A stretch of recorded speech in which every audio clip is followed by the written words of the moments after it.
What's up? I'm Troubleshoot. Welcome back to another video. This one's going to be a bit different from the usual. I'll be talking about and showing you how you can remove community guideline warnings on YouTube. Essentially, you get one warning, 3 strikes, and your channel's deleted. Warnings used to be permanent and appeared like this on your YouTube channel in a nice big bright block, giving you anxiety every time you open up YouTube Studio. It was terrible to look at, especially if you had one sitting here for multiple years. If this ever turned into a guideline strike, you'd be blocked from uploading videos for a solid week. I'm very well used to this, as throughout the years I've received many false community guideline strikes and got them resolved in 3 or 4 days, which is cool and all, but that's 3 or 4 days of not live streaming, making content, etc. It's very annoying. This is all because the first one you get is a warning and doesn't really mean anything. The next 3 actually do things to your account. The warning is permanent, while the rest of them expire in, 90 days. However, that's come to change, as now you can remove your community guideline warnings on your YouTube channel just by going through a simple process. If you were to click this button over here, it'd bring up the information window telling you exactly what you did wrong and why with the video content here, and that's pretty much it. If you happen to delete the content, congratulations, you're never able to remove the strike. I sat with this from December 2020 all the way up until actually 2 days ago. Now, however, there's a brand new button that says take action.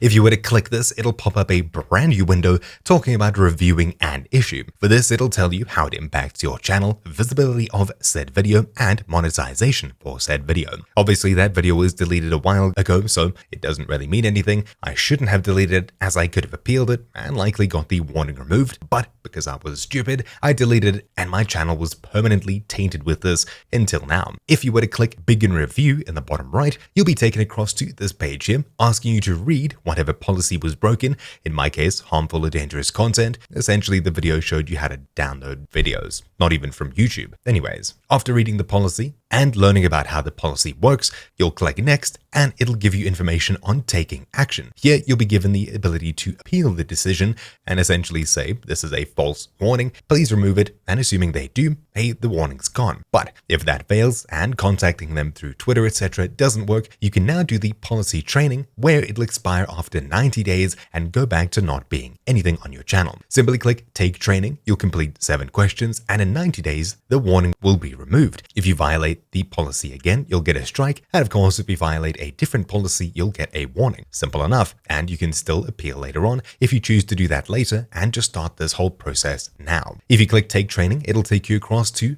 a small bit of information about what policy you broke and some information about the training. It'll take roughly 15 minutes, probably less if you're sharp. Then it'll ask you a simple question, give you a scenario, tell you information about it on the far right, and ask you if it's a violation. If you choose yes and check, it'll say it's right, or of course, no, check, it'll say it's right, depending on whatever the answer is. You'll need to answer all 7 of these in order to move on to the next section. Some of them are multiple choice, where for example, I answered 2 ticks here and actually got it wrong. It's only the second option here, which allowed me to continue through. If you happen to get questions wrong, well, it'll tell you exactly what's right. You correct it after trying again, and poof, you're able to continue, pretty much like that. Once you've completed it, they'll give you a date, which for me was December 15th, 2023, where the warning will then disappear off your channel, and it gives you information about what happens next if you happen to get another strike or warning. Then on this page here, it'll update to tell you when training was completed, and I'm pretty sure tell you when it'll disappear, but maybe not.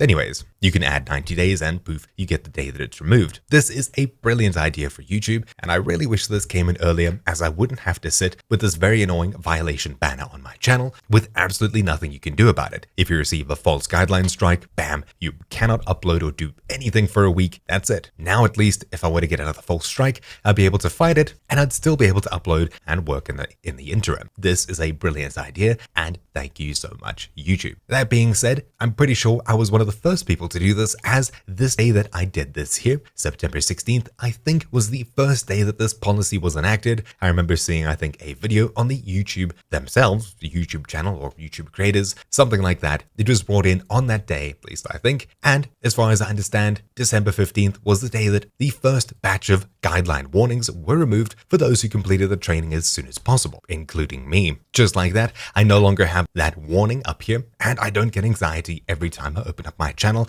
I'll only get it if I see down arrows and sadness everywhere. But that's at least one less thing for me to worry about, and truthfully, it has been beating me down a lot, giving me tons of burnout because one simple mistake or even the lack thereof. For example, I made a video showing you how to change your Discord password. It was given a guideline strike for being harmful and dangerous, changing a password for your own account, and within a week it was obviously removed, but I wasn't able to do anything for the time in between. Now, at least I'll be able to get a warning, fight it back, and continue. Or of course, if I actually did something wrong, learn from it, and move on in 90 days. But anyways, that's really it. It's a quick update video. If you have a warning on your channel, make sure to check back there now to see if you have this option available. As far as I understand, everyone does, and everyone should. It's fantastic, and I'm so happy to finally get rid of this permanent mark on my channel that I honestly don't think was supposed to be there in the first place. If I hadn't deleted that video, I could have fought back and got it removed and never had to deal with this from the start. But regardless, I'm glad it's finally gone and it's sorted, even though it took a solid 4 years to do so. Anyways, that's really it for this quick video. Hopefully you found something useful in this. Thank you all for watching. My name's been Troubleshoot, and I'll see you all next time. Ciao.